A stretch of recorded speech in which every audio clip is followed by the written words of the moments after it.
जी अस्सलाम वालेकुम। 9th class का मैथमेटिक्स चेंज हो गया है। ये नई बुक आई है Punjab text book board Lahore की। ये पंजाब के जितने भी बोर्ड हैं वो तमाम में सिवाय सेंट्रल बोर्ड के उनके तमाम बोर्ड में यही करवाई जा रही है। तो इसको हम शुरू करते हैं। इसकी तमाम वीडियोस, तमाम लेक्चर्स, तमाम एक्सरसाइज, एग्जांपल्स, थ्योरम्स, फार्मूले, प्रूव, ये सब कुछ इंशाल्लाह इस वीडियो में आपको करवाऊंगा। तो मेरी वीडियोस अपलोड होती रहेंगी और इंशाल्लाह अगर आप ये तमाम वीडियोस मेरी देखते हैं तो 100% आप इंशाल्लाह इसके मार्क्स लेंगे, आपका रिज़ल्ट आएगा। तो आप इन टच रहें, मेरे चैनल को सब्सक्राइब करें और देखें। इसे शुरू करते हैं।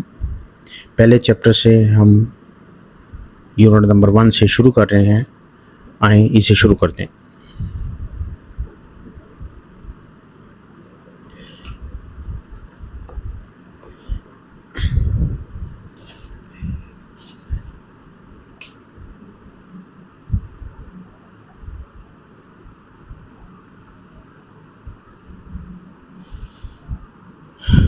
जी, यूनिट नंबर 1 है रियल नंबर्स। सुमेरियंस 1900 से लेकर 4500 BCE तक इनका ये दुरानिया चलता है। ये सेक्सागेसिमल सिस्टम जो बेस 60 पे बेस करता है, इन्होंने ये मुतारफ़ करवाया था।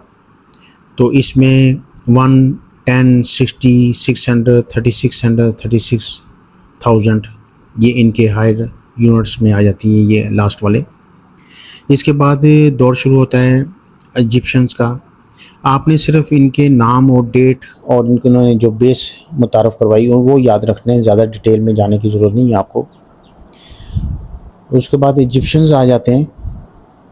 इनका 2000 से लेकर 3000 BCE तक ये दौर चलता है। इन्होंने बेस 10 को यूज़ किया था और ये लेफ़्ट टू राइट लिखते थे। इसके बाद जो दौर आ जाता है वो रोमन्स का आ जाता है, जो 500 BCE से लेकर 500 CE तक इनका दौर चलता है। ये रोमन्स नंबर्स जो हैं वो 7 लेटर्स है जो रिप्रेजेंट किए जाते थे different. Roman numbers use 7 letters to represent different numbers. These are, ये I, B, X, L, C, D और M से ये डिनोट करते हैं इनको। इसके बाद इंडियंस आ जाते हैं जिनका दौर 500 से लेकर 1200 CE तक चलता है। इन्होंने ज़ीरो का कंसेप्ट डेवलप करवाया। ये ज़ीरो का कंसेप्ट जो है ये इंडियंस की तरफ से हमें मिला। उसके बाद अरेबिक्स आ जाते हैं जिनका दौर 800 से लेकर 1500 CE तक चलता है। इन्होंने जो इंट्रोड्यूस करवाया वो 0 से लेकर 9 तक इन्होंने इंट्रोड्यूस करवाया, जो अभी तक यही चल रहा है टू यूरोप। इसमें मोहम्मद इब्ने मूसा अल-ख्वारिज़मी इन्होंने इन अलजबरे को इंट्रोड्यूस करवाया।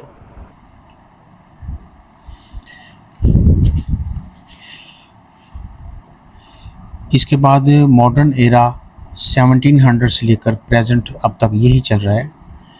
इन्होंने जो है develop modern numbers system, for example binary system. इन्होंने बाइनरी सिस्टम, हेक्साडेसिमल सिस्टम, यानी 2 के ऊपर अगर 0 है तो ये 1 है, 2 के ऊपर 1 है तो ये 2 है, 2 के ऊपर 2 है तो ये 4 है, 2 के ऊपर 3 है तो ये 8 है, 2 के ऊपर 4 है तो ये 16 है। इन्होंने बेस 2 के साथ हेक्साडेसिमल सिस्टम बेस 16 के साथ इन्होंने ये मुतारफ़ करवाया। तो ये इसका हल्का सा एक इंट्रोडक्शन था, जो आपने डेटें याद रखनी है और क्या क्या बेस किस किस ने इंट्रोड्यूस करवाई है किस किस दौर में, वो आपने याद रखना है। ये ऑब्जेक्टिव में आ सकता है। जी, रियल नंबर की ये पूरा इंट्रोडक्शन जो हिस्ट्री थी ये हमने पढ़ी। उसके बाद ये एक चार्ट है रियल नंबर्स का। इसमें रैशनल नंबर, इरेशनल नंबर के मिलने से रियल नंबर पर बनता है ये हम डिटेल से भी पढ़ेंगे। इसमें टर्मिनेटिंग डेसिमल नंबर क्या होता है, non terminating and recurring decimal system क्या होता है, non terminated and non recurring decimal number क्या होता है, ये हम इसकी डिटेल से पढ़ते हैं। और नंबर सिस्टम के मतलब नंबर लाइन के ऊपर जितनी भी काइंड्स हैं इसकी ये पढ़ते हैं। आइए ये शुरू करते हैं।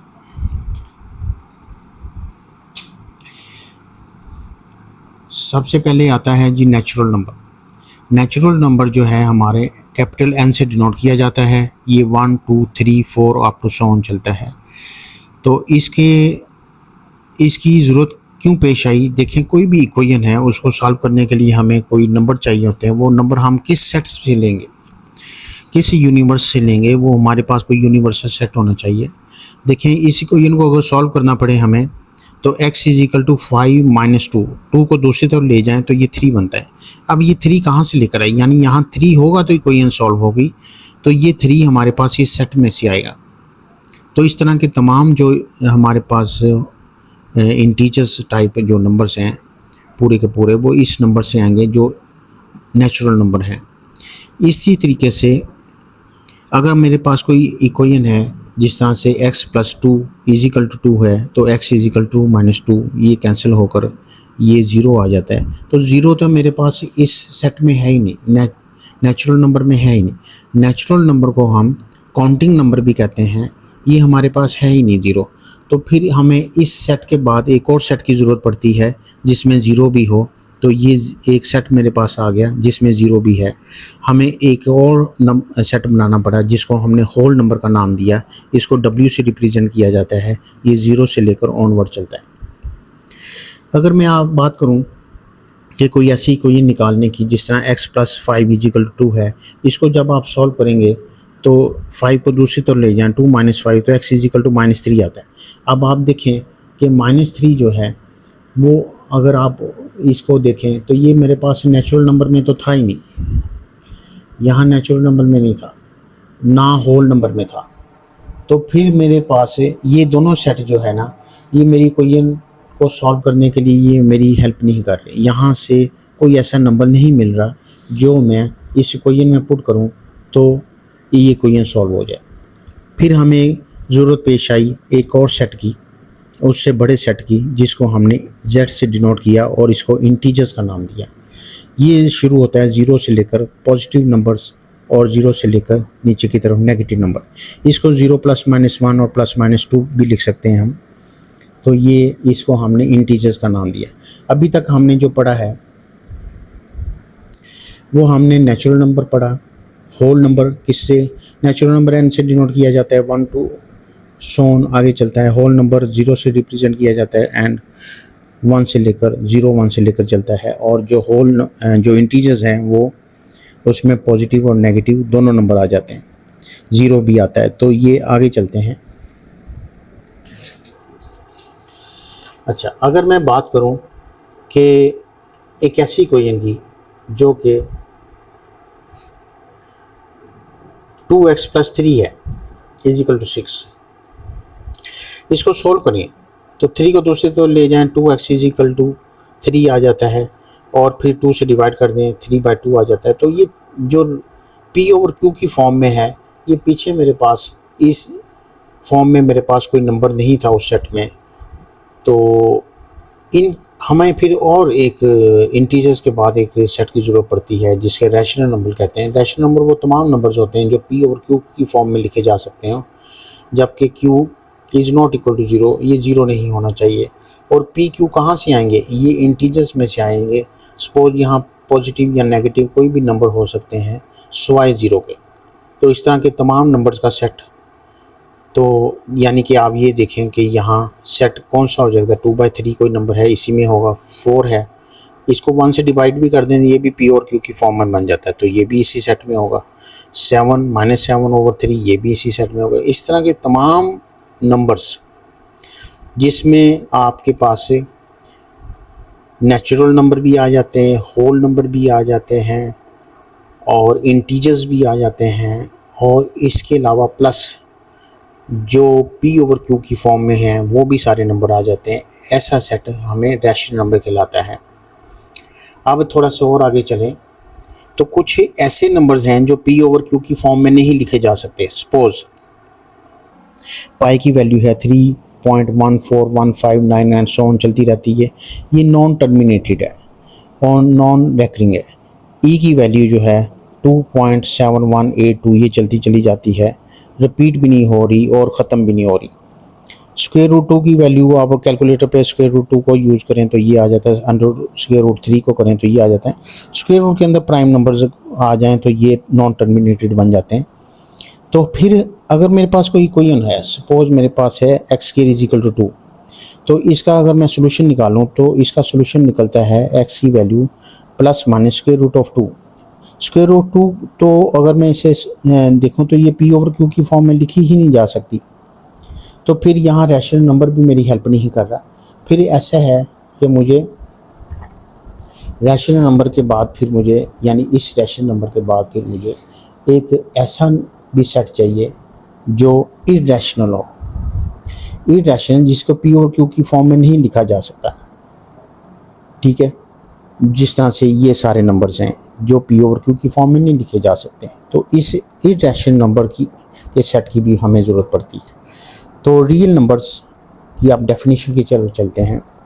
ये मेरे पास जो रैशनल नंबर था, ये तमाम नंबर्स जो पीछे हमने पढ़े उसका एक मेन सेट था, उसका एक कॉम्बिनेशन था, उनका एक यूनिवर्सल सेट था।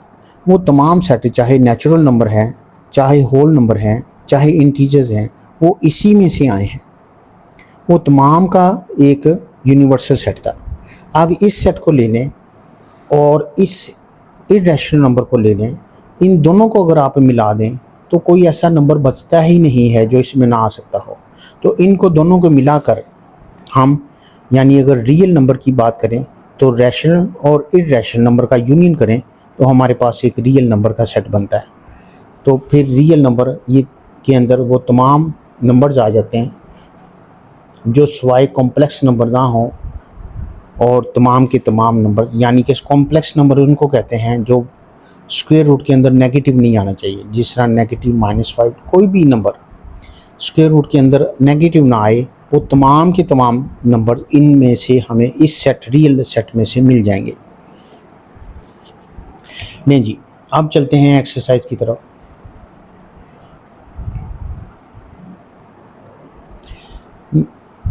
इस बुक में एक्सरसाइज 1.1 दी हुई है।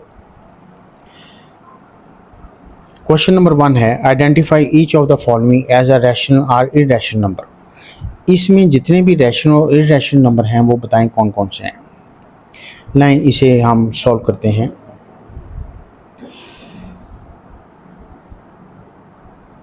देखें जी, एक्सरसाइज 1.1 में identify each of the following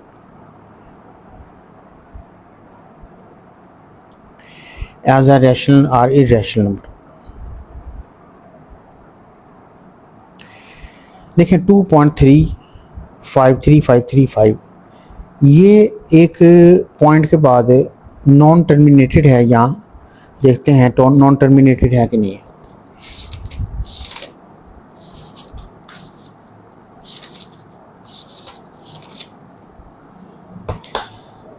देखिए ये पॉइंट के बाद किसी तकरीबन 6 वैल्यूज़ के बाद 1 2 3 4 5 6 वैल्यू के बाद, पॉइंट के बाद 3 इंटीजर्स के बाद ये ख़त्म हो जाता है, टर्मिनेट हो जाता है। जो पॉइंट के बाद टर्मिनेट हो जाए वो रैशनल नंबर होता है। तो ये एक हमारे पास एक रैशनल नंबर है। 0.6 बार का मतलब ये है कि ये बार बार रिपीट होता जाएगा।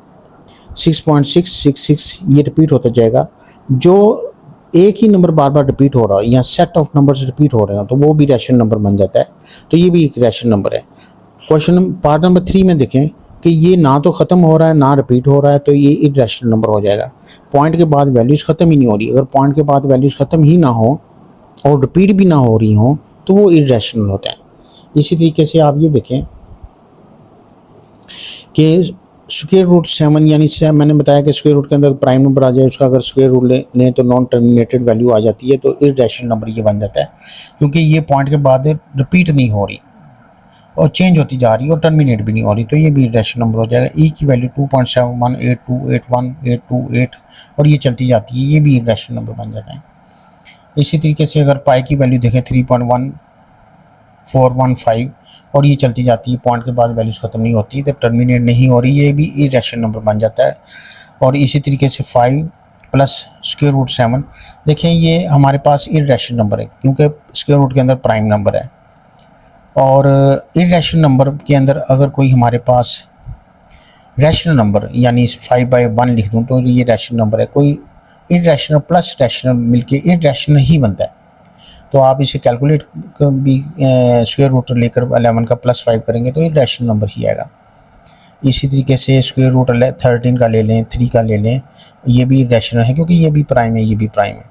तो स्क्वायर रूट के अंदर हम जब प्राइम नंबर्स लेते हैं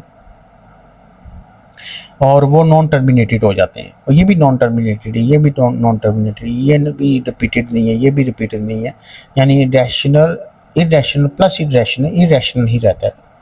तो ये प्रॉपर्टी समझ लें कि इरेशनल में अगर इरेशनल प्लस हो जाए तो इरेशनल अगर मल्टीप्लाई हो जाए वो कहलाता है। तो एडिशन करने से वो इरेशनल ही रहता है।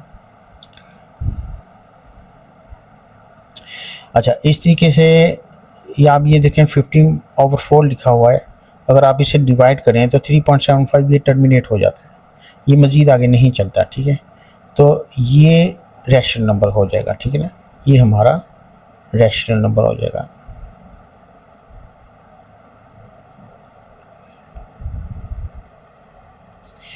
जी ये देखें 2 minus square root of 2, 2 plus square root of 2, ठीक है।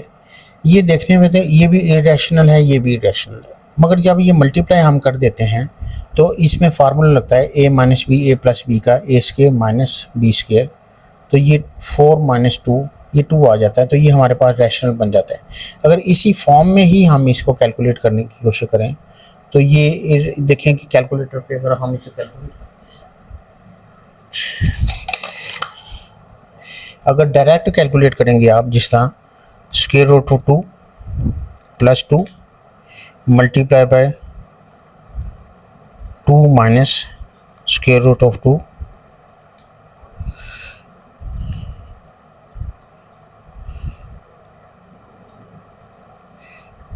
2 माइनस स्क्वायर रूट ऑफ 2 और 2 प्लस स्क्वायर रूट ऑफ 2, ये देखिए। तो ये हमारे पास दोनों फॉर्म में अगर हम इसे कैलकुलेट करें तो हमारे पास एक रैशनल नंबर बन जाता है। तो ये इरेशनल नहीं बल्कि रैशनल नंबर इसका आंसर बनेगा, क्योंकि सॉल्व होने के बाद ये फार्मूला लगने के बाद ये भी इरेशनल है, ये भी इरेशनल है, मगर मल्टीप्लाई होने के बाद ये रैशनल हो जाएगा। जिस तरह square root 2 into square root 2, ये दोनों इरेशनल है, मगर ये जब हम मल्टीप्लाई करते हैं तो 2 आ जाता है, तो ये रैशनल बन जाता है। तो ये ज़रूरी नहीं है दो इरेशनल नंबर का मल्टीप्लिकेशन भी इरेशनल हो। दो अगर वो एक इरेशनल है दूसरा भी इरेशनल है, उनकी एडिशन इरेशनल होती है। अगर कोई रैशनल है और वो इरेशनल में ऐड हो जाए तो भी वो इरेशनल ही रहता है, ठीक है। मगर मल्टीप्लिकेशन इरेशनल की मल्टीप्लिकेशन इरेशनल के साथ वो ज़रूरी नहीं इरेशनल हो, वो रैशनल भी बन जा सकती है, ठीक है ना।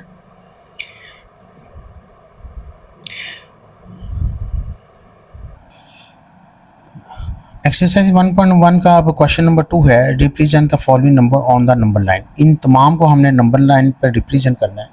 देखें वो कैसे रिप्रेजेंट करते हैं जी। इसको रिप्रेजेंट करने के लिए क्वेश्चन नंबर 2 के पार्ट 1 को नंबर लाइन पर हमने स्क्वायर रूट 2 को रिप्रेजेंट करना है। देखें उसके लिए हमें एक कंपास की ज़रूरत पड़ेगी और एक सेट स्क्वायर की ज़रूरत पड़ेगी, ठीक है। ये हमें 90 का एंगल दे देगा। अगर डी से भी आप बना सकते हैं, इससे भी बना सकते हैं। देखें मैंने एक स्केल के साथ एक लाइन ड्रॉ की, ठीक है। इसके ऊपर मैंने एक मुनासिब डिस्टेंस पर स्केल बना लिया 0 1 2 3। अब उसने कहा है कि स्क्वायर रूट ऑफ 2 को आपने यहाँ रिप्रेजेंट करना है। मैं जानता हूँ क्योंकि राइट एंगल ट्राइंगल के अंदर राइट एंगल ट्रायंगल के अंदर मुझे पता है कि 1 अगर इधर हो 1 इधर हो तो ये बेस होती है, ये परपेंडिकुलर होता है, ठीक है। Sum of the square of the base plus square of the perpendicular का स्क्वायर, तो ये मेरे पास अगर 1 + 1 स्क्वायर करें तो ये स्क्वायर रूट ऑफ 2 आ जाता है। तो मुझे एक 1 यहाँ चाहिए, 1 यहाँ चाहिए, तो मैंने बेस एक 1 की बनाई। इसी तरीके से एक मैंने 1 यूनिट लेने के बाद ये पूरी मेरे पास एक 1 है, इसी तरीके से 1 मैंने यहाँ बनाया। मैंने 90 का एंगल बनाते हुए जितना यहाँ था उतना ही मैंने 1 यूनिट यहाँ ले लिया, ठीक है। अगर ये 1 यहाँ था तो 90 के एंगल से मैंने उतना ही 1 यहाँ ले लिया। अब हाइपोटेन्यूज किसके, ये हम इनको मिलाएं तो ये हाइपोटेन्यूज बन जाता है। तो 1 स्क्वायर + 1 स्क्वायर जो है स्क्वायर रूट ऑफ 2 बन जाता है। ये लेंथ स्क्वायर रूट ऑफ 2 की है, मगर ये मुझे स्क्वायर रूट ऑफ 2 की लेंथ यहाँ नहीं चाहिए, ये मुझे चाहिए नंबर लाइन के ऊपर। नंबर लाइन के ऊपर मैं कहाँ निशान लगाऊं? तो मैंने लेंथ तो मुझे पता चल गई स्क्वायर रूट ऑफ 2 कितनी होती है, मैंने कंपास से उसको खोला और उतनी ही लाइन मैंने यहाँ नंबर लाइन के ऊपर लगा दी। उसने कहा था कि नंबर लाइन के ऊपर ड्रॉ करनी है। ये नंबर लाइन के ऊपर मेरे पास जो लाइन है यहाँ से लेकर यहाँ तक, ये सारी की सारी √2 को रिप्रेजेंट करती है। अब नेक्स्ट ये है क्वेश्चन नंबर, नेक्स्ट क्या कह रहा है देखते हैं। क्वेश्चन 2 है, पार्ट 2 है, स्क्वायर रूट 3 को नंबर लाइन के ऊपर रिप्रेजेंट करें। आइए जी इसको रिप्रेजेंट करते हैं।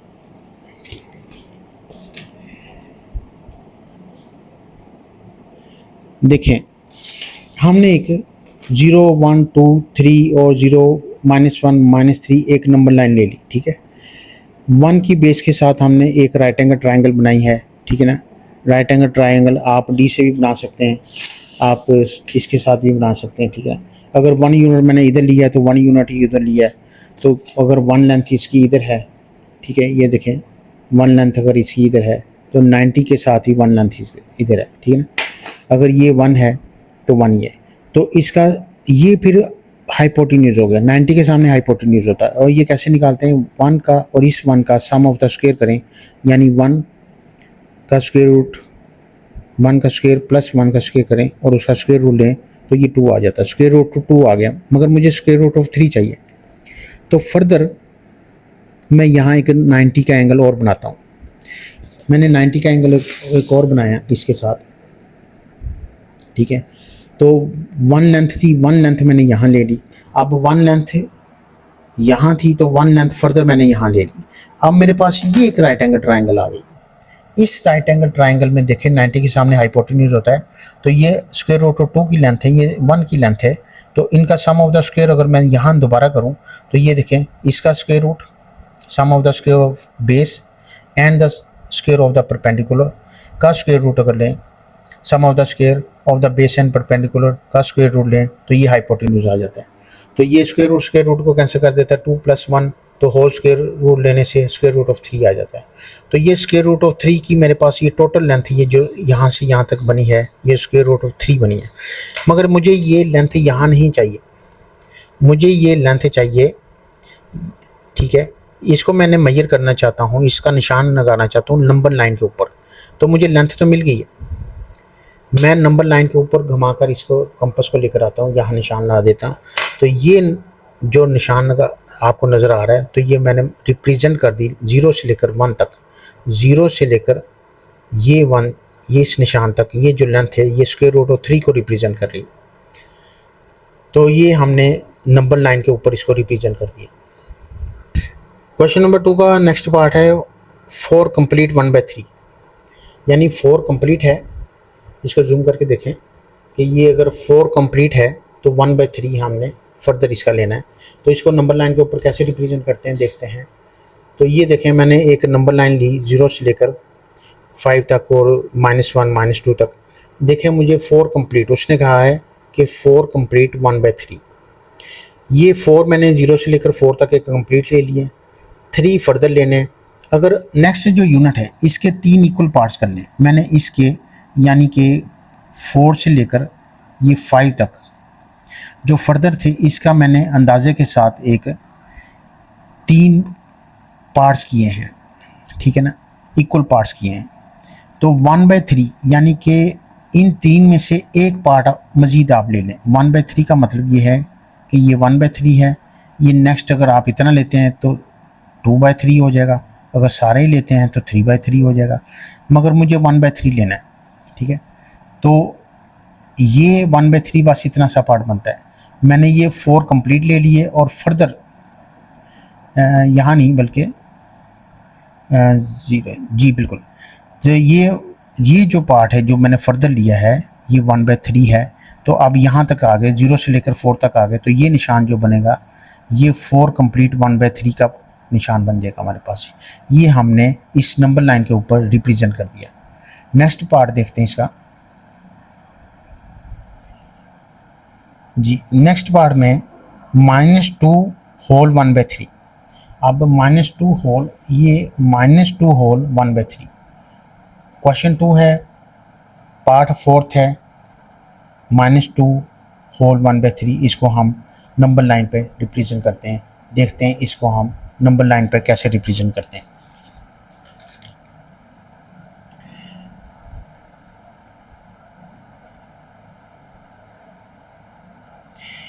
देखें 0 से लेकर 3 तक हमने ये नंबर लाइन लगा दी, ठीक है।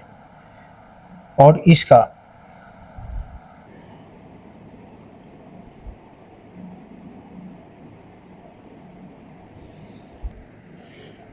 अच्छा मैंने -3 कह दिया था, इस थोड़ी सी करेक्शन कर देता हूँ, बोलने में गलती होगी। -2 होल 1/3, ये -3 नहीं है, -2 है, तो 2 होल 1/3, -2 होल 1/3। इसको देखते हैं यहाँ,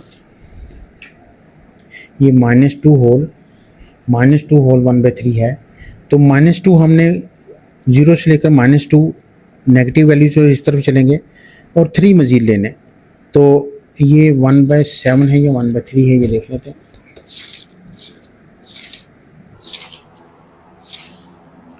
ये 1/7 देखें।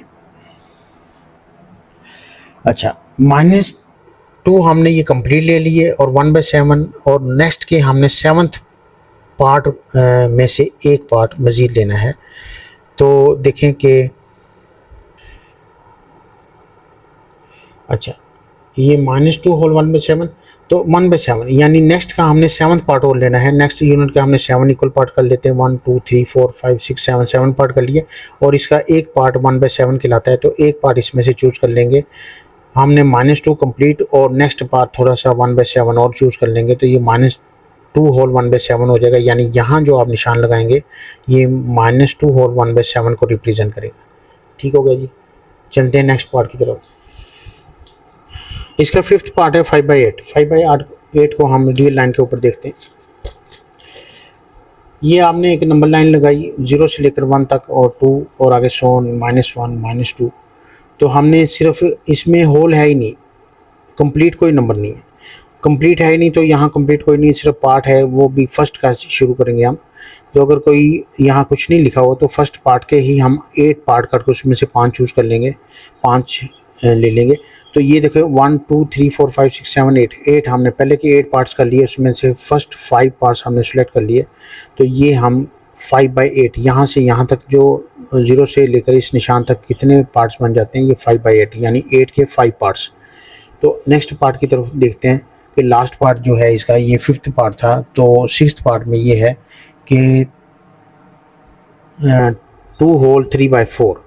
2 होल यानी 0 से लेकर 2 कंप्लीट मीन 0 से लेकर 2 तक ये कंप्लीट, और नेक्स्ट का 4 पार्ट्स कर लेंगे, 1 2 3 4 पार्ट्स कर लिए, और उसमें से हमने 3 ये सिलेक्ट कर लिए।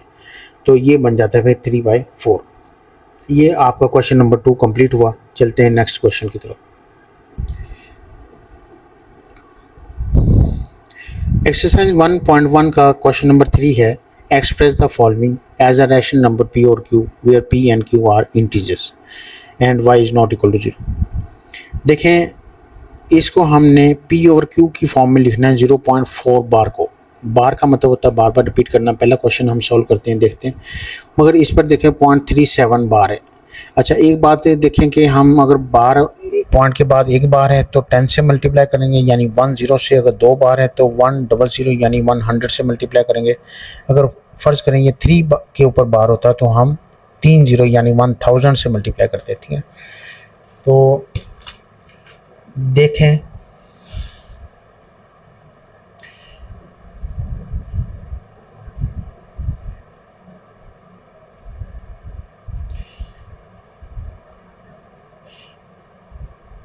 ये आपको एक कंप्लीट क्वेश्चन नज़र आ रहा होगा। इसको हम करते हैं, express the following as the rational number. P और क्यू की फॉर्म में लिखना है जितने भी ये दिए हुए हैं, where P and Q are integers and Q is not equal to 0। देखें अगर इस तरह 0.4 दिया हो तो इसको मैं पी ओवर क्यू की फॉर्म में यानी इस फॉर्म में मैं इसे कैसे लिखूंगा। तो उसका तरीका ये है कि दोनों तरफ आप एक बार है तो यानी ऐसे, यानी 1 के अंदर एक ज़ीरो होता है, 10 के अंदर एक ज़ीरो होता है, तो 10 से दोनों तरफ मल्टीप्लाई कर दें। लेट पहले इसे x कर लें और दोनों तरफ 10 से मल्टीप्लाई करेंगे। जब इधर भी 10 से मल्टीप्लाई करेंगे तो ये पॉइंट एक वैल्यू उधर शिफ्ट हो जाएगा। इसको इक्वेशन 1 कहते हैं, इसको इक्वेशन 2 कहते हैं। दोनों को सब्ट्रैक्ट कर देते हैं तो 10x minus 10x minus x, इन दोनों को सब्ट्रैक्ट किया तो अगर इनकी लेफ्ट हैंड साइड सब्ट्रैक्ट हो रही है तो राइट भी सब्ट्रैक्ट होगी। 4.4 में से सोन इसमें से माइनस सब्ट्रैक्ट हो जाता है 0.444, तो ये सब्ट्रैक्ट होगा तो ये हिस्सा इस हिस्से में से सब्ट्रैक्ट हो जाएगा, ओनली 4 बचेगा। तो ये 9 जो है उधर जाकर इधर मल्टीप्लाई हो रहा है, उधर जाकर डिवाइड हो जाता है, 4/9 ये पी ओवर क्यू की फॉर्म बन जाती है जो कि बिलोंग करती है रैशनल नंबर को, ठीक है। नेक्स्ट देखें कि वो कहता है 0.37 यानी 2 वैल्यू के ऊपर बार है तो इसको हमने पी और क्यू की फॉर्म में इस फॉर्म में लिखना है। तो देखें कैसे लिखते हैं। तो 2 है तो 100 से मल्टीप्लाई करेंगे दोनों तरफ, लेट पहले x कर लें और दोनों तरफ आप 100 से मल्टीप्लाई करेंगे तो ये पॉइंट 2 वैल्यू उधर शिफ्ट हो जाएगा, ठीक है। ये 2 वैल्यू उधर शिफ्ट हो गया। तो इसके बाद आप इसको इक्वेशन 1 कह दें, इसको इक्वेशन 2 कह दें। दोनों को जब आप सब्ट्रैक्ट करेंगे इक्वेशन 2 में से इक्वेशन 1 सब्ट्रैक्ट कर दें तो पॉइंट के बाद ये वैल्यूज़ और पॉइंट के बाद ये वैल्यूज़ एक दूसरे में से सब्ट्रैक्ट हो जाएगी, ओनली 37 बचेगा। 99 को दूसरी तरफ जाकर डिवाइड कर दें तो 37/99 ये हमारे पे पी ओवर क्यू की फॉर्म बन जाती है। नेक्स्ट इसका पार्ट है जी, नेक्स्ट इसका पार्ट 3 है। ये पार्ट 3 है। इसमें ये देखें 0.21 लिखा हुआ तो 2 के ऊपर बार है तो ज़ाहिर है 100 से मल्टीप्लाई दोनों तरफ कर देंगे, लेट x करेंगे। पहली इक्वेशन को इक्वेशन 1 कह देते हैं, दूसरी को इक्वेशन 2 कह देते हैं। इक्वेशन 1 में से इक्वेशन 2 को सब्ट्रैक्ट कर दें तो देखें क्या आता है। तो लेफ्ट हैंड साइड में से सब्ट्रैक्ट होगी, राइट में से सब्ट्रैक्ट होगी। पॉइंट के बाद ये जो वैल्यू, ये पॉइंट के बाद वैल्यूज एक दूसरे में से माइनस हो जाएगी, 21 बचेगा। 100 में से एक x माइनस हो जाएगा, 99 बचेगा। तो 99 उधर जाकर डिवाइड हो जाता है, 21/99 ये x की वैल्यू आ जाती है हमारे पास। तो अब क्वेश्चन नंबर 4 शुरू होता है, मगर इससे पहले कुछ प्रॉपर्टीज़ हैं वो मैं आपको इंट्रोड्यूस करवा देता हूँ, तो उसके बाद हम क्वेश्चन नंबर 4 करेंगे। बुक के ऊपर से ही मैं आपको थोड़ा सा उनका मुतारफ़ करवा देता हूँ उनको, तो आपको पता हो ये प्रॉपर्टीज़ कौन कौन सी होती हैं, इनके नाम क्या है और ये कहाँ कहाँ यूज़ होती हैं।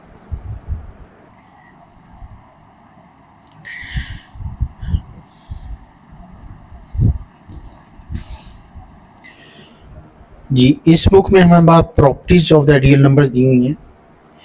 ये इसकी प्रॉपर्टीज़ देखते हैं हम कौन कौन सी हैं।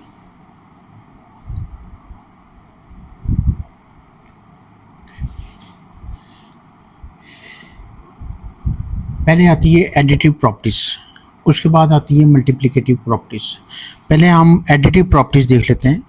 इसमें पहले नंबर पे आ रही है क्लोजर प्रॉपर्टी। क्लोजर प्रॉपर्टी क्या होती है कि कोई भी रियल नंबर में से आप कोई 2 नंबर उठा लें, 2 उठा लें, 3 उठा लें, उनको प्लस करेंगे 5 भी तो रियल नंबर को ही बिलोंग करता है ना। तो कोई भी 7 9 उठा लें, वो रियल नंबर में, उनको प्लस करेंगे तो रियल नंबर में बिलोंग करेगा। बताना वो चाह रहा है कि कोई भी 2 नंबर्स हों जो A B C कोई भी नंबर्स हों, वो जब आप रियल नंबर में से 2 नंबर को उठाएं उनको प्लस करें, प्लस करने के बाद जो रिज़ल्ट आता है जिस तरह 5 आया तो वो फर्दर रियल नंबर को ही बिलोंग करेगा। तो इसको हम क्लोजर प्रॉपर्टी बोलते हैं। क्यूमुलेटिव प्रॉपर्टी का मतलब ये होता है कि अगर आप 2 + 5 रियल नंबर में से कोई भी 2 नंबर उठाए हैं, सपोज 2 और 5 उठाया है, उनको ऐड करें तो 7 आता है। टू को पहले ऐड करें, 5 को बाद में, टू को पहले लिखें 5 को बाद में, जिस यहाँ 5 को पहले रख लें, टू को बाद में लिखें, यानी इनको कम्यूट कर दें तो भी 7 ही आता, कोई फ़र्क नहीं पड़ता। इसको हम क्यूम्यूटेटिव लॉ कहते हैं कि ये रियल नंबर में होल्ड करता है। एसोसिएटिव प्रॉपर्टी ये है कि आप कोई भी 3 ABC नंबर रियल नंबर में से उठाएं, ABC लिख दें और यहाँ भी ABC लिख दें, ABC लिख दें, और पहले लास्ट 2 को आप प्लस करें, और जिस तरह 3 और 5 लास्ट 2 3 5 में से लास्ट 3 को पहले प्लस करें, फिर 2 को प्लस करें। इसमें 8 में 2 और 10 आता है, यहाँ पहले 2 को प्लस कर लें आप और 5 आएगा, और एंड पे आप 5 को आखिरी ले को प्लस करें तो भी 10 आएगा। यानी इनकी एसोसिएशन चेंज करने से, लास्ट 2 की और फर्स्ट 2 की एसोसिएशन चेंज करने से कोई फ़र्क नहीं पड़ता, ठीक है। इसे एसोसिएटिव प्रॉपर्टी कहते हैं। आइडेंटिटी प्रॉपर्टीज़ का मतलब ये होता है कि आप कोई भी रियल नंबर में से कोई भी रियल नंबर में एक नंबर ऐड करें, उस नंबर पे कोई फ़र्क ना पड़े, उसको वो क्या ऐड किया जिससे वजह से फ़र्क नहीं पड़ा, उसको एडिटिव आइडेंटिटी कहते हैं। एडिटिव आइडेंटिटी आप बाद में प्लस करें या पहले प्लस करें, कोई फ़र्क नहीं पड़ता। जिस तरह 5 में मैं क्या प्लस करूँ कि 5 का 5 ही रहे, 7 में क्या प्लस करूँ कि 7 का 7 ही रहे, तो वो 0 है। तो 0 एडिटिव प्रॉपर्टी होती है। 0 किसी भी नंबर में प्लस करें तो उसकी वैल्यू पे कोई इफेक्ट नहीं पड़ता, इसको हम एडिटिव आइडेंटिटी कहते हैं। इन्वर्स का मतलब ये है कि क्या नंबर ऐड करने से वो रिज़ल्ट 0 आता है। जिस तरह मैं 6 में क्या ऐड करूँ कि 0 हो जाए, वो -6 है, तो -6 से 6 का इन्वर्स है, एडिटिव इन्वर्स है। ए में क्या प्लस करूँ तो 0 हो जाए, वो -a है, तो ए का एडिटिव इन्वर्स क्या है, -a है। तो एडिटिव आइडेंटिटी हमने ये एडिटिव प्रॉपर्टीज़ हमने पढ़ी, जिसमें closure law, commutative law, associative law, identity और इन्वर्स का मतलब पढ़ा। ये आगे जाकर हमें कुछ चीज़ें दी होंगी, हमें बताना होगा यहाँ कौन सी प्रॉपर्टी होल्ड कर रही है। अब मल्टीप्लिकेटिव प्रॉपर्टीज़ हम पढ़ते हैं।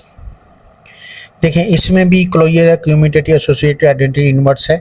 तो क्लोजर लॉ ये है कि कोई भी 2 नंबर लें रियल नंबर में से, उनको आप ऐड करें। जिस तरह 2 और 5 को ऐड किया 10 आता है, तो वो 10 जो है वो भी तो रियल नंबर को ही बिलोंग करता है ना। अगर मैं कुछ भी 5 6 7 20 25 कुछ भी नंबर लूँ, उनको दोबारा 2 नंबरों को ऐड करूँ तो जो नंबर आएगा रिज़ल्ट वो भी रियल नंबर ही होगा। तो A B C कोई 3 नंबर लिए हैं, फ़र्ज़ करें हमने A B को मल्टीप्लाई किया, जो नंबर आया वो रिज़ल्ट जो है वो हमारा वो भी रियल नंबर को बिलोंग करता है। क्यूम्यूटेटिव ये है कि आप A को B से मल्टीप्लाई करें या B को A से, इनको कम्यूट कर दें, इनको चेंज करके आप फ्लिप करके आप इनको मल्टीप्लाई करें। 2 3 को या 3 2 को फ्लिप करके मल्टीप्लाई करके देखें तो ये रिज़ल्ट 6 ही आएगा, यहाँ से भी यहाँ से। तो इसका मतलब क्यूम्यूटेटिव लॉ होल्ड करता है। जिस तरह मैट्रिक्स में आप देखेंगे कि क्यूम्यूटेटिव लॉ होल्ड नहीं करता, तो मगर रियल नंबर में होल्ड करता है। एसोसिएटिव लॉ ये है कि इनकी एसोसिएशन चेंज कर दें। ABC है, ABC है, पहले BC को आप कंबाइन करके मल्टीप्लाई करें, बाद में A से मल्टीप्लाई करें, या पहले AB को मल्टीप्लाई करके बाद में C को मल्टीप्लाई करें, रिज़ल्ट पे फ़र्क नहीं पड़ता। आप एग्जांपल लेकर देख सकते हैं। यहाँ 2 3 5 है, 2 3 5 है, पहले मैंने 3 और 5 को मल्टीप्लाई कर किया और फिर मल्टीप्लाई किया इसके साथ, और यहाँ पहले 2 3 को मल्टीप्लाई करके बाद में एंड से मल्टीप्लाई किया, तो दोनों सूरतों में 30 ही आता है। अब नेक्स्ट देखते हैं आइडेंटिटी क्या होती है। कि आइडेंटिटी, मल्टीप्लिकेटिव आइडेंटिटी उसको कहते हैं कि A को मैं किससे मल्टीप्लाई करूं तो वो A ही रहे, वो 1 है। जिस तरह एडिटिव आइडेंटिटी क्या थी कि इसमें क्या प्लस करूं तो वो A ही रहे, वो 0 था। इसमें क्या है कि क्या मल्टीप्लाई करूँगे वो A ही रहे। 5 के साथ किसको मल्टीप्लाई करूँगे 5 ही रहे, 7 के साथ किसको मल्टीप्लाई करूँगे 7 ही रहे, तो वो 1 है। इस तरह से इन्वर्स ये है कि इसको किसके साथ मल्टीप्लाई करेंगे तो मल्टीप्लिकेटिव आइडेंटिटी आ जाए। यानी कि जिस तरह ये था एडिटिव में कि इसमें क्या ऐड करूं कि एडिटिव आइडेंटिटी आ जाए, वो तो इसका इन्वर्स कहलाता है। इसका इन्वर्स वो कहलाएगा जिसकी वजह से इसकी मल्टीप्लिकेटिव आइडेंटिटी आ जाएगी। A को अगर 1 और A से मल्टीप्लाई करें, A से कैंसिल हो जाता है, चाहे इसको पहले मल्टीप्लाई करें चाहे बाद में मल्टीप्लाई करें, तो ये कैंसिल होकर 1 आ जाता है। तो जो जिसकी वजह से ये 1 आया वो मल्टीप्लिकेटिव आइडेंटिटी है। जिस तरह 7 है तो 7 को किससे मल्टीप्लाई करें तो हमारे पास ये ठीक है मल्टीप्लिकेटिव आइडेंटिटी आ जाए तो 1/7 है। 1/7 को चाहे पहले मल्टीप्लाई करें या 1 बाद में मल्टीप्लाई करें, तो मल्टीप्लिकेटिव इन्वर्सेस जो होते हैं वो कम्यूटेटिव लॉ होल्ड करते हैं, तो 1 ही आता है। तो ये हमने पढ़ा जी, ये मल्टीप्लिकेटिव प्रॉपर्टीज़ और एडिटिव प्रॉपर्टीज़, ये दोनों प्रॉपर्टीज़ हमने ये पढ़ी हैं, ये आगे यूज़ होंगी। इसके अलावा आ जाती हैं कुछ डिस्ट्रीब्यूटिव प्रॉपर्टीज़। डिस्ट्रीब्यूटिव प्रॉपर्टीज़ ये होती हैं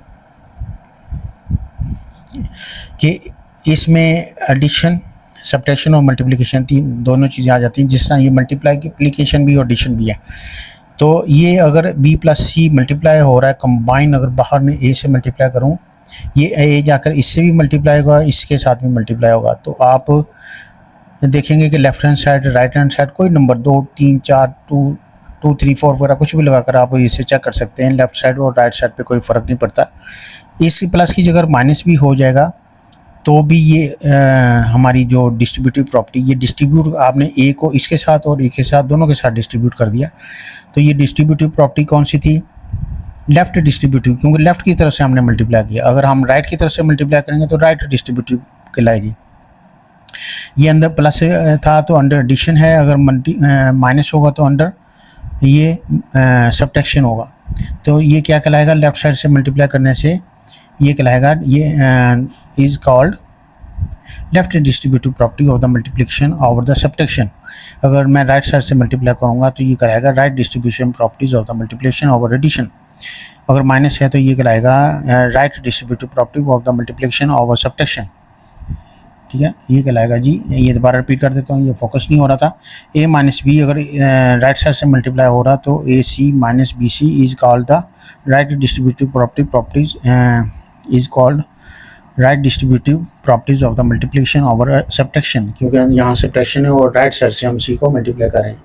नहीं जी, ये 4 प्रॉपर्टीज़ ये थी और 5 ये थी, 5 ये थी, तो ये 14 प्रॉपर्टीज़ हमने पढ़ी हैं। ये आगे हमारे काम आएंगी, इनको एक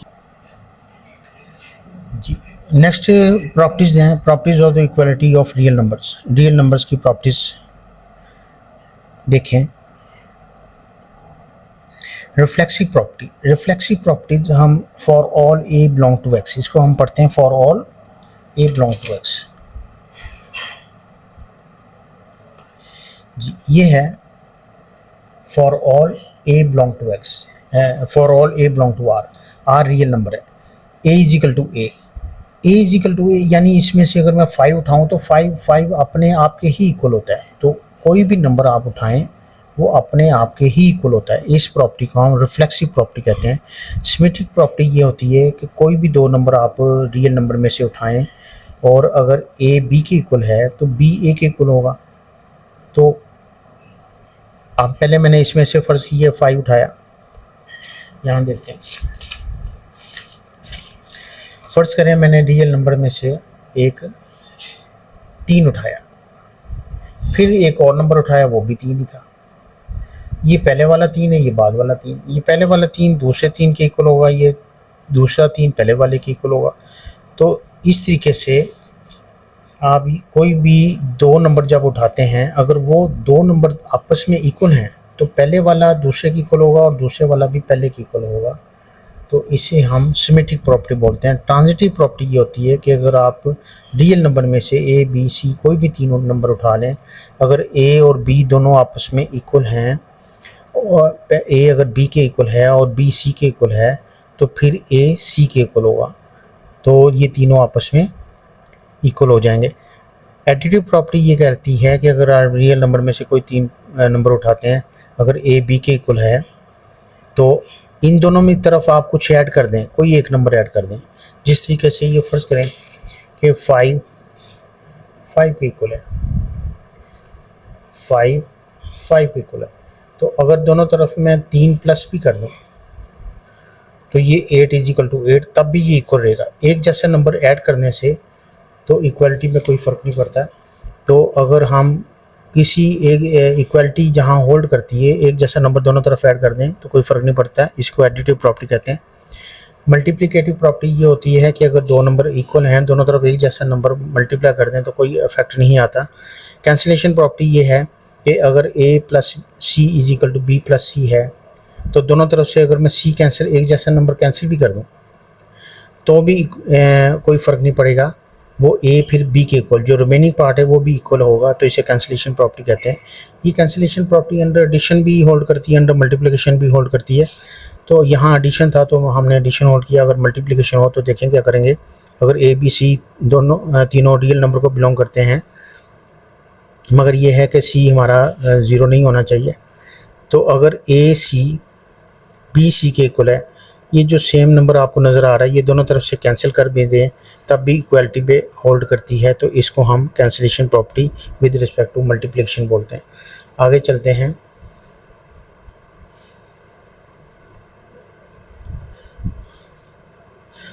इसमें इनइक्वालिटीज की कुछ प्रॉपर्टीज़ हैं, वो एक एक करके हम डिस्कस करते हैं। मैं ज़रा जूम कर देता हूँ आपको।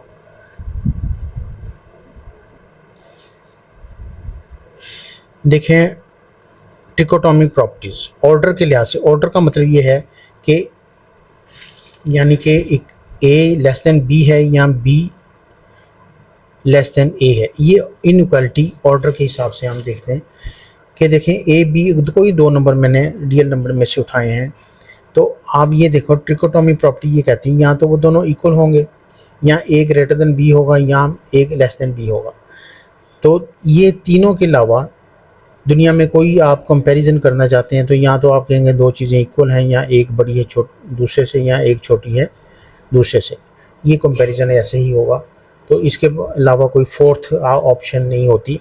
तो ट्रांजिटिव प्रॉपर्टी क्या कहती है कि अगर ए बी सी तीनों मैंने रियल नंबर में चूज किए हैं, अगर ए ग्रेटर है बी के और बी ग्रेटर है सी के, तो ए फिर ग्रेटर होगा सी के। इसी तरीके से ए के लेस देन बी है और बी लेस देन सी है, तो ए लेस देन होगा सी के। तो यानी कि आप डायरेक्ट इसको इसके साथ कंपेयर करें, तो अगर ए फर्स्ट पार्ट बी फिर लेस देन होगा लास्ट के, अगर पहला ग्रेटर है और फिर पहला ग्रेटर होगा लास्ट के।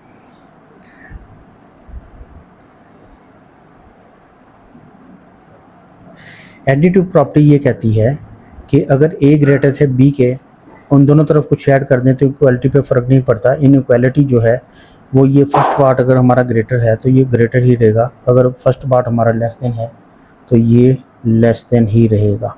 ठीक है, फॉर एग्जांपल आप ये देखें,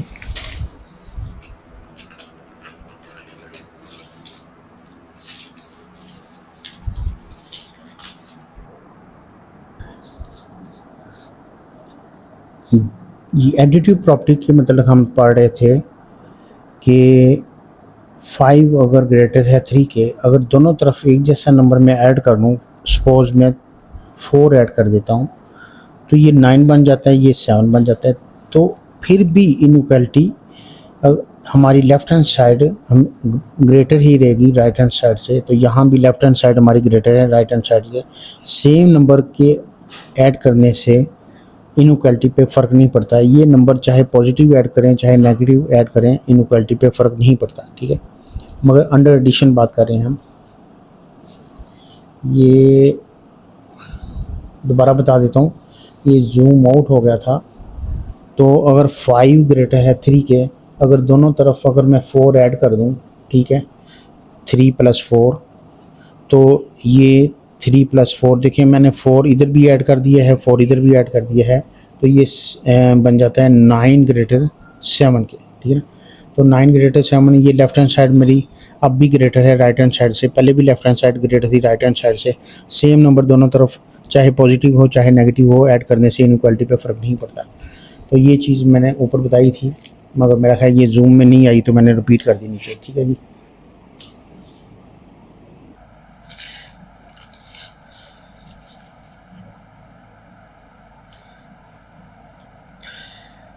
इसी तरीके से अगर ए साइड लेस देन है बी साइड से के दोनों तरफ सेम नंबर ऐड करने से, तो भी हमारी ये साइड लेस देन ही रहेगी इस साइड से। इसको दोबारा फिर एक्सप्लेन कर देता हूँ यहाँ कि सपोज करें कि हमारे पास अगर 3 लेस देन है 7 से, अगर मैं दोनों तरफ 4 ऐड कर दूँ, एक जैसा नंबर ऐड कर दूँ, तो 7 लेस देन 13। आप भी देखें कि ये अफेक्ट नहीं पड़ता। लेफ़्ट हैंड साइड हमारी यहाँ भी छोटी थी राइट से, ये लेफ़्ट हैंड आप भी छोटी है राइट से। तो ये हमारे पास आगे चलते हैं, तो इसे थोड़ा सा मैं जूम कर लेता हूँ। मल्टीप्लिकेटिव प्रॉपर्टीज़ ये कहलाती है कि ए बी सी, अगर मैं 3 रियल नंबर में से 3 नंबर उठा लेता हूँ और तीनों का कुछ रिलेशन कुछ इस तरीके से है कि ए अगर ग्रेटर है बी के, तो दोनों तरफ अगर मैं किसी एक नंबर से मल्टीप्लाई कर दें, मगर कीप इन माइंड कि वो हमारा जो नंबर है वो पॉजिटिव होना चाहिए। सपोज ये देखें 7 अगर कोई यहाँ से हम पेपर ले लेते हैं,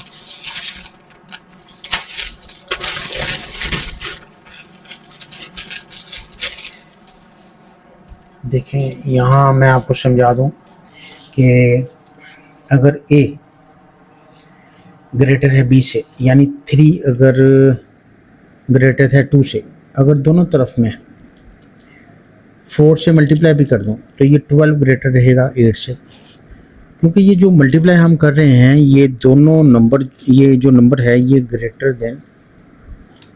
देन 0 है।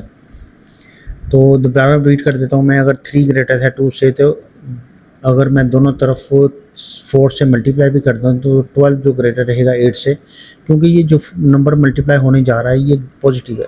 पॉजिटिव को कैसे लिखते हैं, 4 इज़ ग्रेटर देन 0। इसी तरीके से ये देखें, अगर एक नंबर लेस देन है बी से और दोनों तरफ पॉजिटिव नंबर मल्टीप्लाई कर दें तो भी इनइक्वालिटी हमारी लेस देन वाली ही होल्ड करेगी, left hand side less than great he रहेगी। तो जी नेक्स्ट चलते हैं हम। नेक्स्ट ये है कि अगर ए ग्रेटर बी है तो नेगेटिव नंबर अगर दोनों तरफ मल्टीप्लाई कर दें तो इनइक्वालिटी हमारी चेंज हो जाती है, ये ग्रेटर देन लेस देन बन जाता है। देखें जिस तरह से हमारे पास -3 जो है वो ग्रेटर देन है -4 से, जितनी बड़ी छोटी नेगेटिव वैल्यू होती है उतनी बड़ी होती है दूसरे से। तो अगर दोनों तरफ हमारा क्वेश्चन ये है कि हम अगर नेगेटिव नंबर से दोनों तरफ मल्टीप्लाई करें, सी इज़ लेस देन 0 है, नेगेटिव नंबर से मल्टीप्लाई कर देते हैं, तो नेगेटिव नंबर से मैंने दोनों तरफ मल्टीप्लाई कर दिया -2 से, और इधर भी -2 से मैंने मल्टीप्लाई कर दिया, ठीक है। तो आप देखें ये माइनस मैंने प्लस हो जाता है, 6 इज़ ग्रेटर देन 8, तो ये गलत हो जाएगा, ठीक है। तो आपने देखा कि 6 इज़ लेस देन 8, क्योंकि नेगेटिव नंबर मल्टीप्लाई करें तो इनइक्वालिटी हमारी फिर चेंज हो जाती है। तो ये इसका एक प्रूफ था। तो देखते हैं, अभी हमने कुछ नंबर लेकर ये प्रूव करने की कोशिश की है कि अगर एक ग्रेटर हो, if the A is greater than B, तो दोनों तरफ एक नेगेटिव नंबर मल्टीप्लाई करने से इनइक्वालिटी हमारी चेंज हो जाती है। आगे चलते हैं, अगर A is less than B हो तो नेगेटिव नंबर मल्टीप्लाई करने से दोनों तरफ इनइक्वालिटी चेंज हो जाती है, तो A C is greater then हो जाएगा बी सी से। अगर ए ग्रेटर है बी के और सी ग्रेटर है डी के, तो आप देखें ये दोनों ग्रेटर हैं, तो लेफ्ट हैंड साइड इसकी भी ग्रेटर है, ये भी ग्रेटर है, तो लेफ्ट हैंड साइड जब लेफ्ट हैंड साइड से मल्टीप्लाई होगी तो ग्रेटर साइड ग्रेटर ही रहेगी, right hand side less than है, और राइट हैंड साइड या ये आपस में मल्टीप्लाई, दो छोटी साइड में मल्टीप्लाई होंगी तो इधर वाली साइड छोटी ही रहेगी। इसी तरीके से ये अगर ए लेस देन बी है और सी लेस देन डी है, ये आपस में दोनों इक्वेशन अगर मल्टीप्लाई होती हैं तो लेफ्ट हैंड साइड हमारी मल्टीप्लाई होने के बाद भी लेस देन ही रहेगी, और ग्रेटर देन साइड मल्टीप्लाई होने के बाद ग्रेटर साइड ही रहेगी। आगे ये देखें कि for all A B C belong to R, कोई आर में से हम 3 नंबर उठा लें, अगर ए लेस देन बी है तो रेसिप्रोकेट होने के बाद इनइक्वालिटी हमारी देखें क्या होती है। अगर तो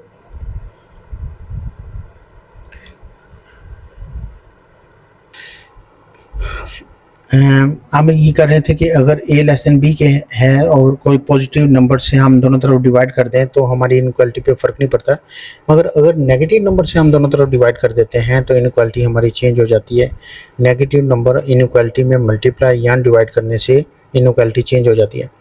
if A is greater than B, तो हम पॉजिटिव नंबर अगर डिवाइड करें तो इनइक्वालिटी सेम रहेगी, अगर नेगेटिव नंबर हम दोनों तरफ डिवाइड कर देते हैं तो इनइक्वालिटी हमारी चेंज हो जाएगी, ग्रेटर देन से लेस देन हो जाएगी। Reciprocal properties, for all A B belong to R and have the same sign. अगर हमारे पास देखें ए लेस देन बी है तो जब हम रेसिप्रोकल करते हैं तो जो छोटी साइड होती है रेसिप्रोकेट होने के बाद बड़ी हो जाती है, और जो बड़ी वैल्यू होती है वो रेसिप्रोकेट होने के बाद छोटी हो जाती है। तो if a is less then b, तो रेसिप्रोकेट होने के बाद 1/a ग्रेटर हो जाएगा 1/b के। अगर हमारे पास a ग्रेटर देन b है तो रेसिप्रोकेट होने के बाद 1/a लेस देन हो जाएगा 1/b के। तो ये हमारे पास प्रॉपर्टीज़ थी जितनी भी वो हमने कर ली हैं। ऑर्डर प्रॉपर्टी थी, equality of the real number की प्रॉपर्टीज़ थी, और डिस्ट्रीब्यूटिव प्रॉपर्टी थी, मल्टीप्लिकेटिव प्रॉपर्टी थी, और एडिटिव प्रॉपर्टी थी। ये हमने कर ली है सारी। लें जी, अब क्वेश्चन नंबर 4 है, name the properties use in the following. अब इस क्वेश्चन नंबर 4 में हमने ये बताना है कौन सी प्रॉपर्टी कहाँ यूज हुई है। आए इसका सोल्यूशन की तरफ चलते हैं। क्वेश्चन नंबर 4 का पार्ट 1 है, name the properties use in the following. अब इसमें कौन सी प्रॉपर्टी यूज हुई है उसका नाम बताएं। इसमें देखें a+4 ब्रैकेट पहले पे plus b is equal to a, और यहाँ प्लस है और ब्रैकेट लास्ट वाले पे। देखें कि इसमें पहले वाले पे ब्रैकेट है, इसमें लास्ट वाले पे ब्रैकेट है, तो ये इनकी एसोसिएशन चेंज कर दी गई है। तो associative property over the addition, मगर फ़र्क नहीं पड़ता। तो ये प्रॉपर्टी यहाँ यूज़ हुई है, a+b + c is equal to a+ और ब्रैकेट में b+c। यहाँ पहले वाले पे ब्रैकेट, यहाँ लास्ट वाले पे ब्रैकेट। इस प्रॉपर्टी को हम एसोसिएटिव प्रॉपर्टी कहते हैं, और यही यहाँ यूज़ हुई है। नेक्स्ट पार्ट की तरफ चलते हैं। देखें ये वैल्यू √2 + √3, अगर हम इसको कम्यूट कर दें तो ये हमारे पास फ्लिप होने के बाद ये प्रॉपर्टी बन जाती है +b और b+a। ये cumulative property under addition over addition बनती है। तो ये हमने इसका नाम बताना था, बता दिया। नेक्स्ट में ये देखें कि x - x 0 आता है, यानी a में क्या ऐड करूँगा 0 आ जाए। जो ऐड करते हैं हम, चाहे लेफ़्ट साइड से ऐड करें चाहे राइट साइड से ऐड करें, तो उसको हम बोलते हैं उसका इन्वर्स। तो एडिटिव इन्वर्स है, क्योंकि ऐड करने से 0 आ रहा है तो एडिटिव इन्वर्स है। तो ये x का -x क्या है, एडिटिव इन्वर्स है। तो देखें पहले सब में एडिशन थी, इसमें एक मल्टीप्लिकेशन और प्लस मिक्स होकर आता है, तो ये डिस्ट्रीब्यूटिव प्रॉपर्टीज़ बन जाती है। ये पहले इसके साथ मल्टीप्लाई हुआ, फिर इसके साथ मल्टीप्लाई हुआ, ये डिस्ट्रीब्यूट कर दिया। तो ये लेफ़्ट साइड से हम मल्टीप्लाई कर रहे हैं, तो left distributive property of the multiplication over addition, ये मल्टीप्लाई हो रहा है लेफ़्ट साइड से, तो इसकी प्रॉपर्टी का नाम भी लिख दिया हमने। तो यहाँ ये देखें, ये प्लस होने से सेम रहते हुए असर नहीं पड़ता है। तो a में क्या प्लस करें तो वो a का a ही रहे, तो वो 0 है। 0 जो होता है वो एडिटिव आइडेंटिटी होती है। तो ये एडिटिव आइडेंटिटी की प्रॉपर्टी यहाँ यूज़ हुई है।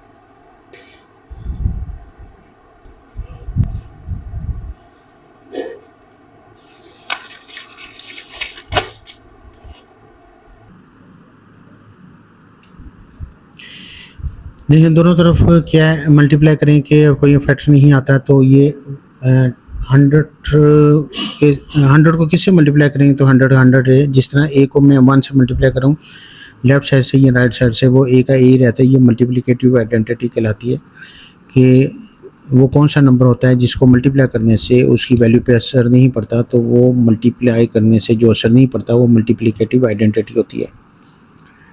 अब नेक्स्ट में ये देखें कि A, B, C 3 नंबर मैंने लिए रियल नंबर में से, और तीनों की एसोसिएशन पहले लास्ट वाले को मल्टीप्लाई किया, यहाँ पहले फर्स्ट वाले को मल्टीप्लाई किया, तो वो इफेक्ट नहीं पड़ता। तो उसको एसोसिएटिव प्रॉपर्टी अंडर मल्टीप्लिकेशन होती है। तो ये प्रॉपर्टी कौन सी यूज़ हुई है, ये वाली यूज़ हुई है। इसको हम एसोसिएटिव प्रॉपर्टी अंडर मल्टीप्लिकेशन कहते हैं।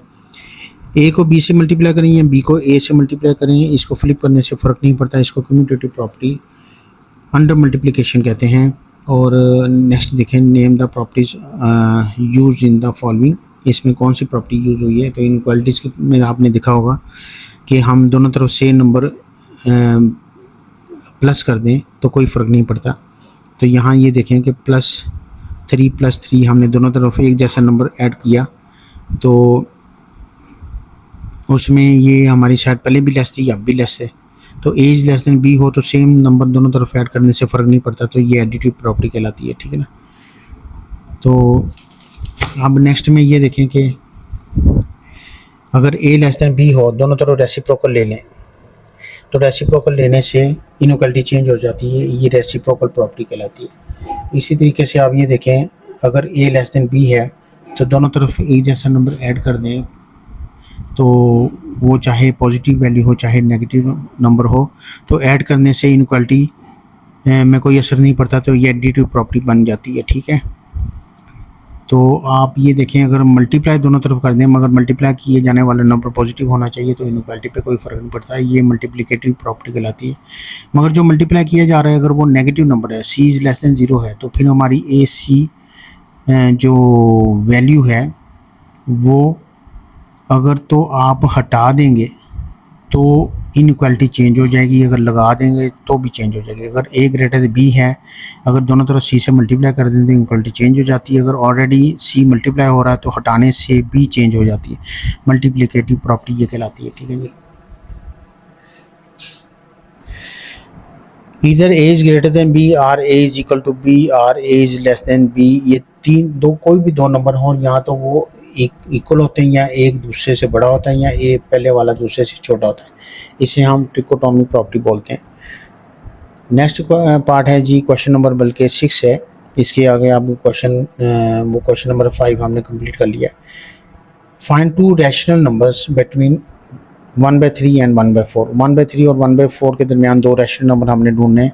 उसको ढूंढने का क्या तरीका है कि आप दोनों को प्लस करें और 2 पे डिवाइड कर दें, जो आता है वो क्या आया आपके पास, वो 13 और 48 आता है। देखें 1/3 दोनों को प्लस किया, 2 पे डिवाइड, उसकी एवरेज ले ली, 2 पे डिवाइड कर दिया। ये जब आप डिवाइड करेंगे तो इसके दरमियान वाला एक नंबर निकल आएगा, तो ये इसका एलसीएम रहता है आता है 12, ऑलरेडी 2 रेसिप्रोकल में है तो ये 24 बन जाता है। 7/24 हमारे पास एक नंबर आता है जो कि 1/3 और 1/4 के दरमियान में होगा, मगर 1/4 का अगेन 1/4 के 7/24 का अगेन 1/4 के साथ आप एवरेज लें, मीन लें, तो फर्दर इसको सॉल्व करेंगे 13/48 आएगा, जो कि इन्हीं दो नंबर के दरमियान में होगा। पहले आपने जो नंबर निकाला था वो ये होगा, दूसरा जो नंबर निकाला है वो पहले वाले से बड़ा होगा, मगर होगा 1/3 और 1/4 के दरमियान। 3 लेस देन 4 इनके बिटवीन हमने दो रैशनल नंबर और ढूंढने हैं, तो क्या करें, दोनों को आप प्लस करें, 2 पे डिवाइड कर दें, तो 7/4 इनके दरमियान आता है। अब इसको इसकी दोबारा एवरेज ले लें आप, तो इन दोनों की फर्दर एवरेज कैसे लेंगे, इन दोनों को प्लस करें, 2 पे डिवाइड कर दें, तो इसको सॉल्व करेंगे आप, इसको सॉल्व करें, एलसीएम लें, तो ये एलसीएम आता है जी 15/4, तो 15/4 7/4 से बड़ा है, मगर 3 और 4 के दरमियान दो रैशनल नंबर हमने और ढूंढ लिए। इसी तरीके से फर्दर वो कह रहा है जी आप 3/5 और 4/5 के दरमियान दो रैशनल नंबर ढूंढें, इन दोनों को प्लस करें, 2 पे डिवाइड कर दें, तो 7/10 इनके दरमियान एक हमारे पास रैशनल नंबर आता है। तो आप देखें कि इसको फर्दर आप प्लस करें और 2 पे डिवाइड करें, तो आपके पास एक रैशनल नंबर आ जाएगा मज़ीद 3/4, जो कि इन्हीं के बिटवीन होगा। पहले आपने 7/4 निकाला था, दोबारा जो निकालेंगे वो 3/4 इससे ग्रेटर होगा, मगर होगा इन्हीं के दरमियान। तो इस तरह से दो रैशनल नंबर, अगर आप तीसरा निकालना चाहते हैं तो इसकी और इसकी फर्दर एवरेज लें, मीन लें या एवरेज लें, 3/4 और 4/5 को प्लस करके 2 पे डिवाइड करें, हम एलसीएम लें, तो फिर इनके दोनों के दरमियान निकल आएगा, जो इससे बड़ा होगा मगर इससे छोटा होगा। तो इस तरह से जितने चाहें आप इनके दरमियान रैशनल नंबर फाइंड आउट कर सकते हैं जी। बिस्मिल्लाहिर्रहमानिर्रहीम, अस्सलाम वालेकुम। हमारा नेक्स्ट टॉपिक है रेडिकल एक्सप्रेशन। अब ये 9th क्लास का नेक्स्ट एक्सरसाइज जो यूनिट नंबर 1 है, 1.1 एक्सरसाइज, 1.2 जो एक्सरसाइज है उसके रिलेटेड है। देखते हैं रेडिकल क्या होता है, तो करते हैं शुरू। देखें अगर ये स्क्वायर रूट का साइन ये होता है, ठीक है, इस स्क्वायर को हम रेडिकल कहते हैं, ठीक है। अगर इसके कट, यहाँ कट के अंदर, इस कट के अंदर कुछ लिखा हुआ है, 3, 5 वगैरह कुछ लिखा हुआ, सपोज n लिखा हुआ, जनरलाइज कर देते हैं, उस n को हम इंडेक्स ऑफ रेडिकल कहते हैं। यहाँ 3 है तो इंडेक्स क्या होगा, 3 हो जाएगा। यानी इसको हमने क्या बोला, रेडिकल, इसको क्या बोला, इंडेक्स, और इसको क्या बोलेंगे, रेडिकेंट। तो इसके यानी कुछ ये, और ये जो एक्सप्रेशन है ये रेडिकल एक्सप्रेशन, ये सारा रेडिकल एक्सप्रेशन है। इसके हमने 3 हिस्से कर दिए, ये इंडेक्स है, ये रेडिकल है और ये रेडिकेंट है। ठीक हो गया। सपोज यहाँ 3 लिखा हुआ है, ये 5 है, ये इसका अब ये एक्सप्रेशन जो है ये रेडिकल एक्सप्रेशन कहलाएगा। ये रेडिकेंट है, ये रेडिकल है और ये इंडेक्स है। ठीक है, इंडेक्स इसका क्या है 3, ये रेडिकल एक्सप्रेशन है और इसको इस साइन को हम रेडिकल कह देते हैं। और ये क्या है, ये रेडिकेंट है। रेडिकेंट क्या है, 5 है। Laws of radical, laws of radical क्या होता है कि अगर 2 वैल्यूज आपस में मल्टीप्लाई हो रही हैं तो उनका कंबाइन अगर ये हमने रेडिकल लिया हुआ है तो उसका लहदा भी हम रेडिकल ले सकते हैं। अगर डिवाइड हो रही हैं तो आप लहदा इनका रेडिकल ले सकते हैं। इंडेक्स उसका सेम रहेगा। अगर a⁻m है और इंडेक्स इसका रेडिकल इंडेक्स इसका n है तो आप इसको m को as A whole power m भी लिख सकते हैं, यानी a की पावर है तो होल की पावर भी m लिख दें तो कोई फ़र्क नहीं पड़ता ये। अच्छा, नेक्स्ट ये है कि इसकी पावर का मतलब, ये इंडेक्स का मतलब क्या था, इंडेक्स का मतलब होता है whole power 1/n, whole power इसकी 1/n। इसको आप ऐसे भी लिख सकते हैं कि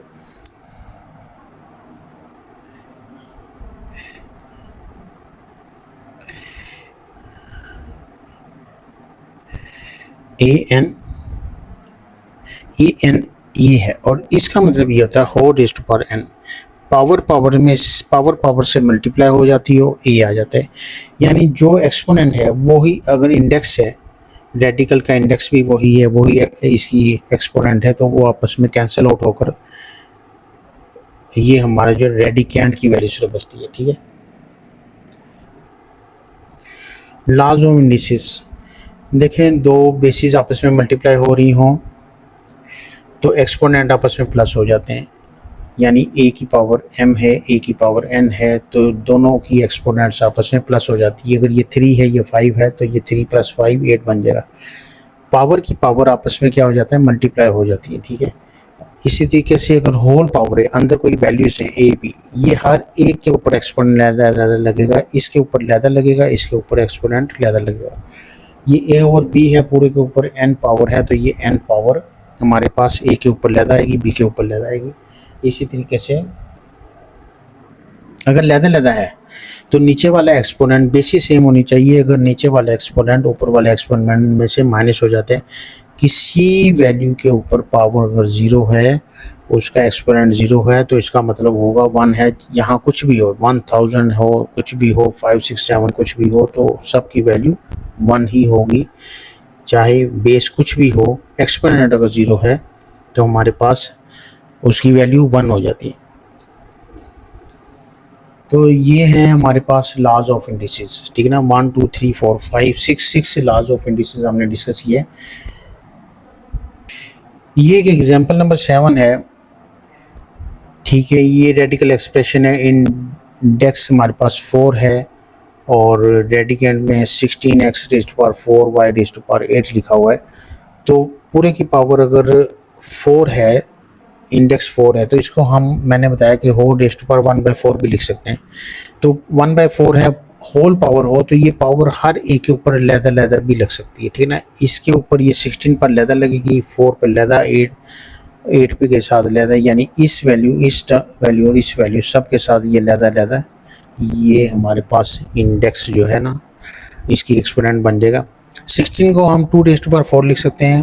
ठीक है ना, तो ये नेक्स्ट में ये देखें कि एक्सपोनेंट जो है एक्सपोनेंट के साथ मल्टीप्लाई हो सकता है, तो पावर के साथ मल्टीप्लाई हो जाएगी तो ये आपस में कैंसिल हो जाएंगे। ठीक है, तो ये बन जाता है हमारे पास, ये 2 बचा, ये x बचा, ये कैंसिल हो गया, ये 8 था 1/4 से कैंसिल हुआ 2, तो y² बचा, ये इसका आंसर आ जाता है। नेक्स्ट क्वेश्चन देखें कि इंडेक्स 3 है, हो रेज़ टू पावर 1/3 लिखा जा सकता है, और ये पावर हर एक के साथ ज़्यादा मल्टीप्लाई हो जाएगी। पावर के साथ मल्टीप्लाई होती है, 3 1/3 के साथ मल्टीप्लाई होगी। ये भी एक्सपोनेंट है, ये एक्सपोनेंट का एक्सपोनेंट है 1/3, ये मल्टीप्लाई हो जाएगा, यहाँ 2 बचेगा, 3 6 के साथ कट जाएगा। इस तरह से ये 9 के साथ होगा तो ये 3 आ जाएगा, ये इसके साथ होगा, ये 3 से कट जाएगा। ये हमारे पास ये एक वैल्यू आ जाएगी। ठीक है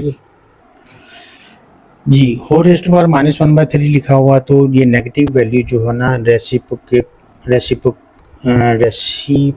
में जाकर ये पॉजिटिव हो जाती है, ये बन जाता है जी। ये नेगेटिव है, ये नीचे जाकर हमारे पास इसको मैं अलग से कर देता हूँ, यहाँ कोई मिस्टेक लग रही नहीं जी। इसको दोबारा सॉल्व किया, 64 हो रेज़ टू पावर -4/3 है, तो ये जब रेसिप्रोकल में जाएगी, ये डिनोमिनेटर में जब जाएगी तो नेगेटिव साइन जो है वो पॉजिटिव में कन्वर्ट हो जाता है, तो पावर के साथ मल्टीप्लाई हो जाती है। जब ये मल्टीप्लाई होगी तो 3 के साथ कैंसिल हो जाएगा, तो ओनली 4/4 बचेगा। 4/4 जो है वो किसके इक्वल होता है, 1/256। ये 4/4 जब कैलकुलेट करेंगे आप, 4 को 4 टाइम्स में जब मल्टीप्लाई करेंगे, ठीक है, तो ये 256 आता है, तो 1/256 ये हमारा आंसर आ जाता है।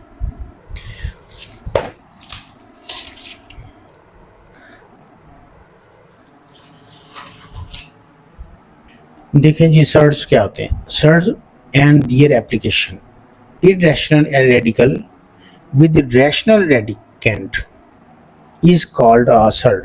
देखें, इसमें रेडिकेंट जो है वो रैशनल है, मगर रेडिकल लेने के बाद ये रेडिकल एक्सप्रेशन की वैल्यू पूरी ये इरेशनल निकलती है। तो अगर रैशनल नंबर जो है हमारे पास, उसका स्क्वायर रूट लिया जाए, या उसका हम क्यूब रूट लें या फोर्थ रूट लें, कुछ भी लें, और उसकी वैल्यू हमारे पास इरेशनल आ जाए, तो वो सर्ड कहलाता है। तो इसी तरीके से 9 का स्क्वायर रूट देखें, 9 रैशनल नंबर है, स्क्वायर रूट लेने के बाद जो वैल्यू आती है वो 3 आती है, तो ये भी रैशनल है। रैशनल का स्क्वायर रूट भी रैशनल है, तो ये सर्ड नहीं कहलाएगा, is not a irrational number. तो आप ये देखें कि इसी तरीके से स्क्वायर रूट 7, 2 और पाई ई की वैल्यू, ये सब की सब जो वैल्यूज़ हैं, ये देखें, ये पाई की वैल्यू जो है इरेशनल है, इरेशनल का स्क्वायर रूट लें तो इरेशनल ही वैल्यू आती है। देखें,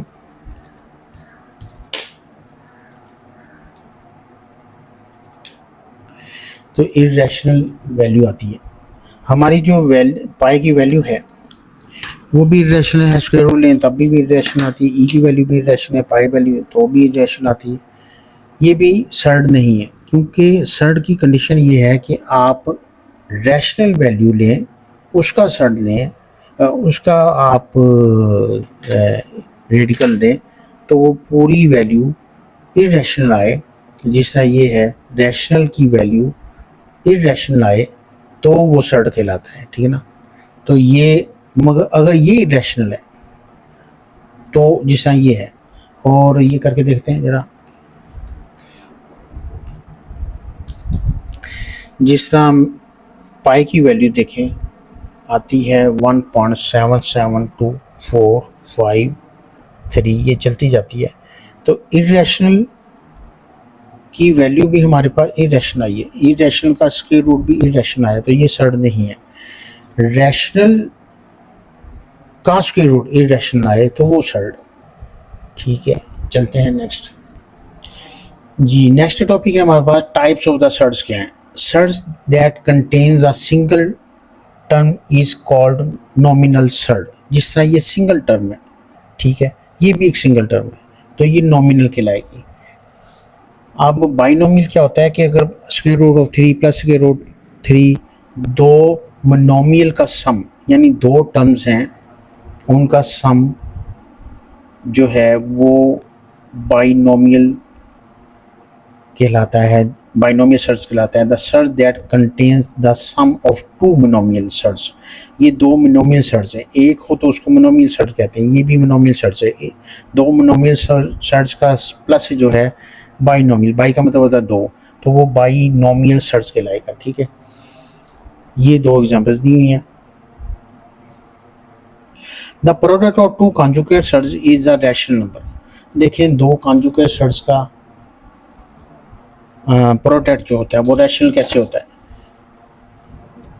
अब सपोज ये भी इरेशनल वैल्यू देता है, ये भी इरेशनल वैल्यू देता है, तो जब इनका कॉन्जुगेट लेकर इनका प्रोडक्ट लेंगे तो वो हमारे पास एक कॉन्जुगेट सर्ज कहलाता है। यानी इसका अगर प्लस है तो ये माइनस कर दें, साइन चेंज कर दें, तो इसका कॉन्जुगेट सर्ज है। ये इसका कॉन्जुगेट सर्ज है, ये इसका conjugate surd. Rationalisation of the denominator. Denominator को रैशनलाइज कैसे करते हैं, ये देखिए एक एग्जांपल नंबर 8 दिया हुआ है। 3 whole divided by square root of 5 by square root of 2। इसका डिनोमिनेटर की जो वैल्यू है, जो बाइनोमियल सर्ज है, इसका कॉन्जुगेट लेने का क्या तरीका होता है। दरमियान की साइन चेंज कर दें, दरमियान का साइन चेंज कर दिया, ये कॉन्जुगेट सर्ज है इसका, ठीक है। उसके ऊपर नीचे डिवाइड और मल्टीप्लाई करने से कोई फ़र्क नहीं पड़ता, ये कट जाएगा दोबारा, फिर ये देखें वही चीज़ वापस आ जाती है। मगर हमने काटना नहीं होता, ऊपर वाली वैल्यू को ऊपर वाले से, नीचे वाली की वैल्यू को नीचे वाले से आप मल्टीप्लाई कर दें। मल्टीप्लाई करने के बाद आप ये देखें कि डिनोमिनेटर, जब डिनोमिनेटर से मल्टीप्लाई होगा तो a plus B, a minus B, ये बन जाता है a square minus B square. तो a square minus B square square root ख़त्म हो जाता है की वजह से, तो ये आ जाता है 5 माइनस 2, 5 माइनस 2 3 बचता है, और ऊपर ऑलरेडी 3 था, 3 से कैंसिल हो जाता है, तो हमारे पास ये वैल्यू बच जाती है। ये सिंप्लीफाई करने का तरीका है कि कोई न्यूमिनेटर में अगर हमारे पास बाइनोमियल सर्ज पड़ा हुआ है तो उसको कॉन्जुगेट लेकर उसका हम उसको रैशनलाइज करके हम उसको ऊपर ला सकते हैं। जिस तरह से ये देखिए, ये ऊपर था, ये नीचे था, तो ये समझे बाइनोमियल सर्ज ये हमारे पास अब जो ये डिनोमिनेटर की फॉर्म में आ गया या न्यूमिनेटर की फॉर्म में आ गया, ठीक है। देखें example, question number, example next है 3 over square root of 5 minus square root of 3। तो इसका कॉन्जुगेट कैसे लिया जाए, इसका साइन चेंज करके ऊपर नीचे मल्टीप्लाई कर दें, तो ऊपर वाले को ऊपर वाले और नीचे वाले को नीचे वाले से जब मल्टीप्लाई आप करेंगे तो अब ये फॉर्म बन जाती है हमारे पास a माइनस बी और a प्लस बी। तो इसको हम लिखते हैं a square minus B square, ठीक है। तो इसी फॉर्म में देखेंगे a square a minus B, a plus B, तो a square minus B square, square square root को कैंसिल कर देता है, तो 5 माइनस 3 ये 2 बचता है। तो ये हमारे पास एक सिंपलेस्ट फॉर्म आ जाती है। यानी इसको करने का मतलब ये है कि जो चीज़ डिनोमिनेटर पर पड़ा हुआ है बाइनोमियल सर्ज, वो हमारे पास अब न्यूमिनेटर में शो हो रहा है।